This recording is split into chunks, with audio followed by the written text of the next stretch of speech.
Good morning again. We have the honor today of having Vicki speak with us today. She is a best-selling author, life coach, counselor, speaker, and founder of Heart to Heart Healing Connections. She's the former mayor and domestic violence survivor. Dr. Vicki is a pioneer in spiritual healing and counseling. She boldly journeys into new frontiers as a leader in freedom, love, empowerment, and spiritual insights. She shares wisdom gained through direct experience in life, intuition, and the spiritual realms. Her gifts empower her to take information, connect ideas and concepts, and then create patterns for life and healing. She lives through her heart, honoring each person as an aspect of God, source, universe. Dr. Vicki presents ideas with a smile and a sense of humor, enabling her to reach people where they live. Most of all, she loves seeing the light bulbs that come on from behind people's eyes when they get it. She's a very special friend of mine, and thank you so much for being here. Dr. Vicki I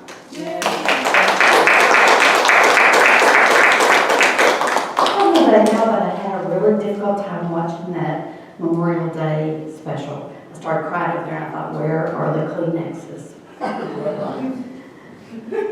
I think I'm okay now. But, you know, they make such sacrifices for us. And we always don't realize exactly what that entails. So as we go through today, one of the things I like to keep in the back of our minds is the honor and the price of our freedom, because it comes with quite a big price tag. So that being said, one of the things that Kim and I talked about when I began this journey to be here today is the I am, the year of the I am. The year of the I am is very, very powerful, isn't it? How much time do you spend every single day with your affirmations of I am? Do you do that every day? I want to encourage you to not only look at your own I am, but notice when you notice those same qualities in someone else. Because then you'll know that you're really putting it into your heart. When you see somebody else and you go, they are complete, they are loved, they are powerful. Because I have this belief that you spot it in someone else, you got it. So sometimes it's nice to get an affirmation from a different direction just without declaring your I am, but also witnessing that I am in someone else. And then I was thinking about that this morning, and all of a sudden I came to the realization that you spot it, you got it, really means I am that I am. And those are powerful words, aren't they? So one of the things that I did as a domestic violence survivor through the years is I kept dragging this junk behind me. It was like an old suitcase that didn't have wheels on it, but you keep dragging it. You think you're fine. You're in a stressful situation and you react. This is my question to you. Do you react like the spiritually mature person you are? Do you react like a 16-year-old road rage driver on the highway? Do you react as a grandparent, but you react as a parent to your grandchildren? Do you act as a toddler who's throwing a temper tantrum? When it's normal for us to do those things, but those are also indicating that maybe we have a little more work to do on our mini-me's, is what I call them, our mini-me's inside us. Because sometimes they react because they either need attention or they need a little healing. And we still have them. I won't ask how old you are if you don't ask how old I am.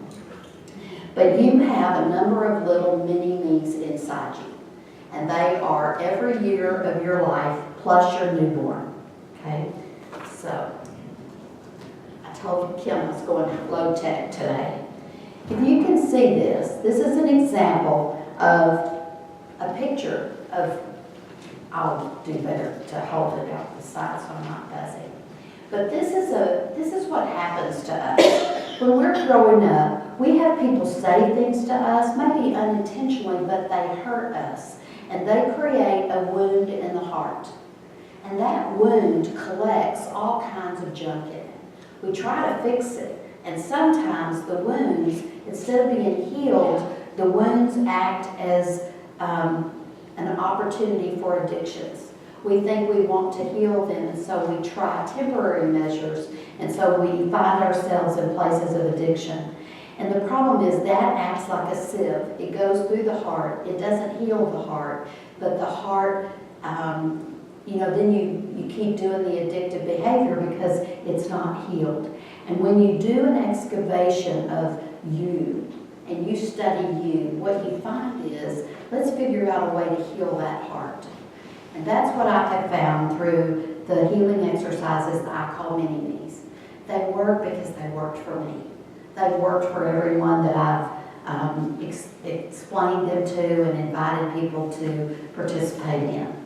We're going to have a session this afternoon that will begin that process if you're willing to work on that. But one of the things that happens in these mini-me's is that with the impact of the heart-to-heart healing, which I will teach y'all how to apply it, because you have to heal at the emotional level of the wound. If you're trying to heal through your mind, it's not going to change a thing. It's just going to have you think about it more often instead of actually healing that heart.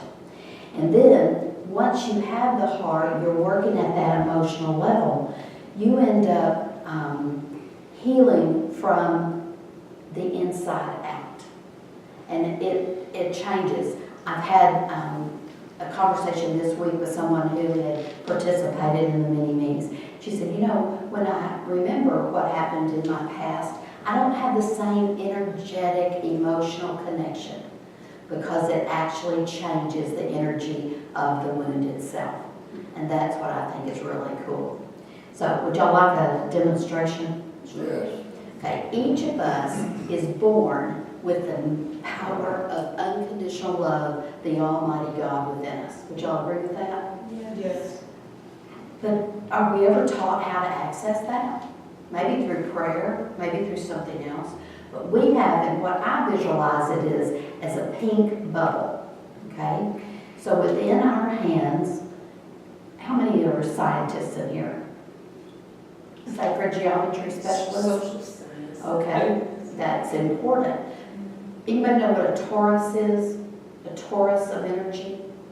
Okay, imagine the Michelin Man. Y'all know the Michelin Man? Okay, the torus of energy, it's a circle, and it moves this way, it moves in on itself, it moves in every direction, and it's a field of energy. Okay? I have a picture. This is a torus. Okay? So when you put your hands together, sacred geometry, the power of God, the power of unconditional love, creates a torus in your hands. Okay? So if I were to, would you like to be my volunteer? Great. I have a great volunteer. So I'm going to have you hold your hand like this. And this is something you've always had inside of you. Okay? It's nothing I'm giving you. This is your power of unconditional love. I'm just teaching you how to access it. You let me know when you feel something. And if you had to describe it, what would it be? It would be a source of energy, just moving out. Source of energy moving out. Okay, so now visualize within your hands that torus, that ball of pink light. And you let me know when you feel the ball. It's there. And I'm going to put my hand in here, and you're going to move that ball of energy around my hand to prove that it's your ball of energy, not mine. It's interacting with it, and I feel the flow of that energy. And you can move it like taffy. You can, at night when you go to bed, you can just put that ball of energy, put that ball of energy on you. It has intelligence. It's the unconditional love of God. This is my favorite part. There are no rules. Thank you very much. There are no rules, no restrictions, and no limitations. So, for any of you that want a personal activation of your hands, I will be happy to do that right after this, okay? But with that in mind, when you begin to do your work with your little mini-me's, all of those ages within you, and you start asking some really important questions, you begin to heal those wounds. And all of a sudden you feel like it may be a couple of weeks down the road, it may be a month down the road, it may be today, that you realize you dropped that suitcase and you no longer have it to carry and drag it behind you. What's more is that you will find yourself reacting more often as that spiritually mature person instead of that terrible 2 toddler in you. So you begin to truly love yourself more so that you have more, your cup of love is overflowing for others around you. How many of you would like that? I know it is a better way to live. The other thing is, how many of you wonder, how many of you are doing exactly what you wanted to do when you grew up? You're very lucky.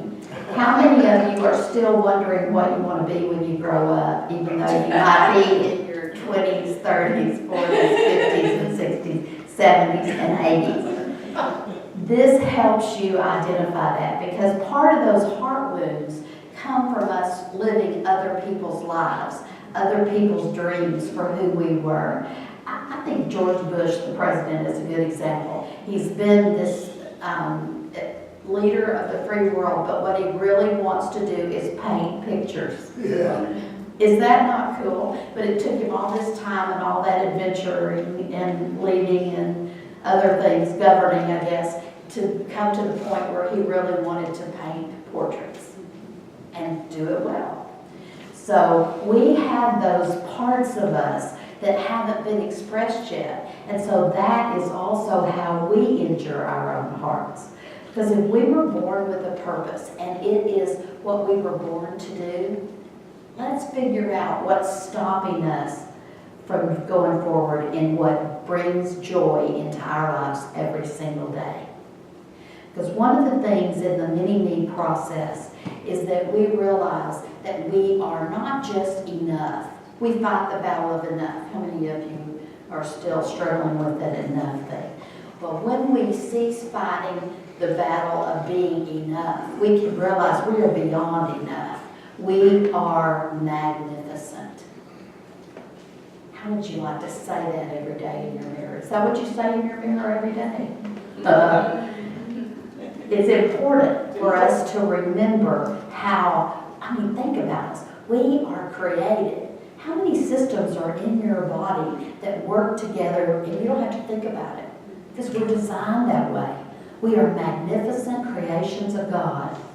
And we forget that because when we get out into the real world, we're told that we're not all that. We're not enough. We're not, the best and brightest. And yet we are when we find our passion. Don't you know the difference of when you're doing something you absolutely love versus doing something you're just biding time? One of the things that I have discovered in this work is has ended up in a program called Empowered Dreams, and it helps people figure out what they would really like to do and plan in specific areas of their lives. But the very first step is exploring the untapped potential and frontier of the whole you. Because we know a lot about other things in our world, we tend to not know that much about us. We don't take the time every day to think, what is it that's going to bring me joy today? And then go do it. We don't necessarily say, what is going to be the best use of my gifts today? And some of us don't even know what our gifts are. Do you all know what your spiritual gifts are? Let me first say, every single person on the planet has them. Every single person on the planet would live a greater joy in their life if they use them. Some people use them and don't realize they even have them. And so part of this process is also for you to discover what your spiritual gifts are. What do they look like? I can tell you a few of them just so that you might be thinking about it. You might have the ability to see things, maybe colors around people. Those are called clairvoyance. You see things that maybe other people don't see. It's also called inner vision. So you might see a vision inside your head that's not available to other people, but it's very reliable. If you've been using this all your life, then you grow to rely on it. Inner hearing, clairaudience, is where you hear voices or messages or you hear words inside your head and know it's not crazy. It's usually God talking to you. But we're not encouraged to know that either in some cases. The other one is, or one other one is clairsentience, and that is when you walk in and you have a barometer for everybody's feelings. You know who's upset for that day, right? You know, you walk in, you go, oh, they're having a bad day. And it's in a heartbeat that you recognize. And so that can be a strength if you know how to apply it. Because right now, you're feeling the feelings, but you don't know what to do with them. So there's claircognizance, and this is where you know things. You don't know how you know them, but you just know them. You'll walk in, you'll say, I'll give you an example. My brother and sister-in-law and my aunt and uncle were driving in Portland, Oregon. We witnessed an accident. The truck rolls across the highway. My uncle and my brother get out to look and see if everybody's okay. And I tell my aunt and my sister in the car, I said, you know, they just made the last payment on that truck. Now, that's a real odd thing, isn't it? You don't normally know that kind of stuff. So I'm just sitting there, and my brother and my uncle, you know, take care of things, and they get back in the truck, and my brother says, you know, they just made the last payment on that truck. So if you know things that you don't have a reason for knowing, chances are really good that you've got a claircognizant gift. So by knowing that, that's also a part of who you were designed to be. I say explore it, determine how it served you all this time, because it's probably been working in the background, but it would be really nice if you just brought it up front and said, you know, I have blue eyes, I'm claircognizant, I'm clairvoyant, I'm clairaudient, and I'm using all parts of God's gifts that have been blessed in my life. So, one of the things that, and I want you to know that those bubbles that we talked about earlier, the energy bubbles, I have some pictures. Because I think everybody should, see visuals. This is kind of my imaginary thing, that if I walk around in the state of being in the presence of unconditional love, I'm in the presence of bubbles every day. And I can bring them into my awareness and use them. So, thank you. This is a picture of, we were at a heart-to-heart healing workshop, and one of the people that attended took this picture. I don't know if you can see it, but it's an actual picture in the nature of the pink bubble. And so, as the lady went over, you can't see that part, I cut that picture off, I just wanted you to see the growth in the bubble. But in this picture, she's actually working on the horses. And as she's working on the horses, the energy of the pink bubble grows, and then there are streams of light that go across the horses. That's available for us as humans too. And we just have to tap into the presence and the knowledge that we have unconditional love at our fingertips to do anything and everything that we want. And it has the power to change. We talk about the power of God, but this actually brings it into every bit of our life. And it's the most powerful force in the universe. And when you say, I am, you are actually, that's the key to the greatest creative force. Now, let me tell you, back when I was the mayor, I would have people come into the council chambers and they'd be kind of upset. You know, not everybody likes what's going on in the city. So I would put this pink bubble all around them. And they would come up and start to talk, and they would say, I forgot what I was going to say. Because the power of love changes everything. So that's what I want you to really leave with today, is knowing that you have the power. You always have the power, but we're not always taught that. Sometimes we have to discover it through other areas. So there are other things that I think are really cool as a part of this work, and this is just because I want to show you because it's fun. I was on the plane coming home from the Bahamas on, actually it was the morning of Sandy Hook. And I'm sitting there, and they didn't tell us about that on the plane, we found out when we arrived. But I'm sitting there and I'm just reading a novel. You know, it's plane ride. I'm on my way back home and I'm relaxing after a lovely time in the Bahamas.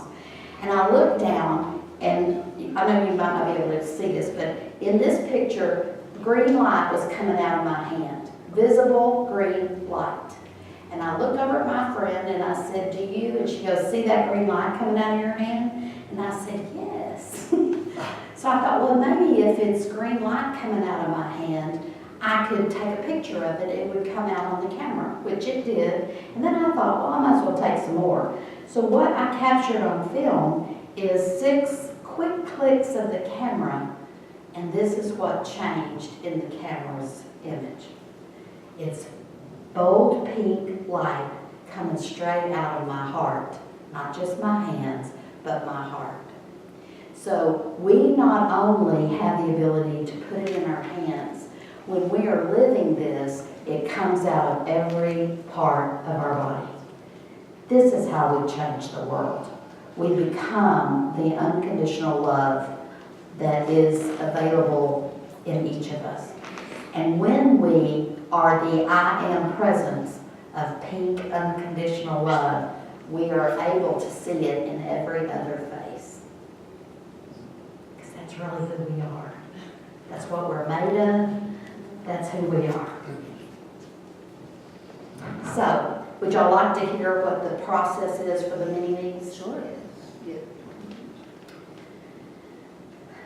I advise keeping a journal, because you're going to want to know some of the things that you will learn about yourself are really phenomenal. So the first thing you do is you ask to speak with your little mini-me's. And your little mini-me's, they're those voices in your head that are already talking to you. So if you think you have trouble, just listen to the voices. They're already talking to you all the time. So the first thing you do is, of course, I'm a little methodical, but not everybody is. So I recommend, if you want to go from the beginning to the end, that's what I did. But that's not a rule. There's no rules in this. So you do, if there's one that appeals to you, that you know you have difficulty at that age, then you pick that one. Doesn't matter. You ask if you can speak with it, and they will answer you, and they say yes, no. Then you ask the next question, and it is, do you absolutely 100% support and accept my magnificence? And they will answer you. They will say yes or no, or maybe if, and then give you some advice on maybe if you did this on a more regular basis, they might. Vicki, will you repeat the question again? Yes. Do you absolutely 100% support and accept my magnificence? Now, before you get worried about the questions, I have a form that we're going to work after in the session afterwards today, so you don't have to remember the questions. And they're also on my website. They're free of charge. You can go out there and work at your own pace, and their instructions are detailed. I'm an instructional designer, so you're going to get way more than you need, I think. The next question is, what is hurting you so much that you have to hurt me to heal? And this is the answer that uncovers the heart wound that is keeping you from doing something in your life today. Okay? And they've been with you the whole time. So if you're having a hard time with them, treat them like you would a little child. Invite them to come sit in your lap, love them, because some of them are hesitant. They've been carrying the burdens that you pushed down and ignored for an awfully long time. It's time for you as the adult say, I can handle this now. And thank you for taking care of it for all these years for me. Okay, so the next question you ask them is, what do you need to tell me that I might be afraid to hear? Some of these children are carrying your secrets, and you're okay now. You're strong enough to handle whatever it is, and it needs to be healed. It doesn't just need to be kept in the dark growing mold, right? The last thing that you do is, well, you ask the child for wisdom. What wisdom do you have to share with me? And remember, they've been with you the whole journey, so they have some insights that are, frankly, amazing. And they help you see yourself as you truly are, not who you perceive yourself to be. And then the final step is you put them in that pink bubble of unconditional love, and that's what fills up those heart wounds in their heart. When you get up from this process, and you don't have to do it in one sitting, but when you get up from this process, you are a different person. You will feel differently, and it may take some time for it to completely change how you see yourself, but over time it will. Because those heart wounds need to be healed in order for you to feel complete. I am powerful. I am loved. I am this version of Vicki that is a part of God. Now, I think it was Deepak Chopra who said that the ego's purpose is just to keep us believing we are separate from God. I love that explanation. That it's really the illusion that we are one and we are in unity. So when we become more of that feeling that we are unconditional love, we're able to share it more with other people. And it reflects who we truly are. At the end of this process, I would hope that you would stand before all those many me's and declare to them, I am magnificent, and feel it in every part of your body. Because that's truly who you are. Everything else is an illusion. Everything else is not really true. It's just that junk you've been carrying in your trunk all this time.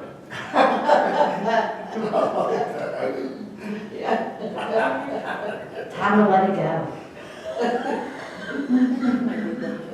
What are you gonna do with all that junk? So, thank you very much. Thank you.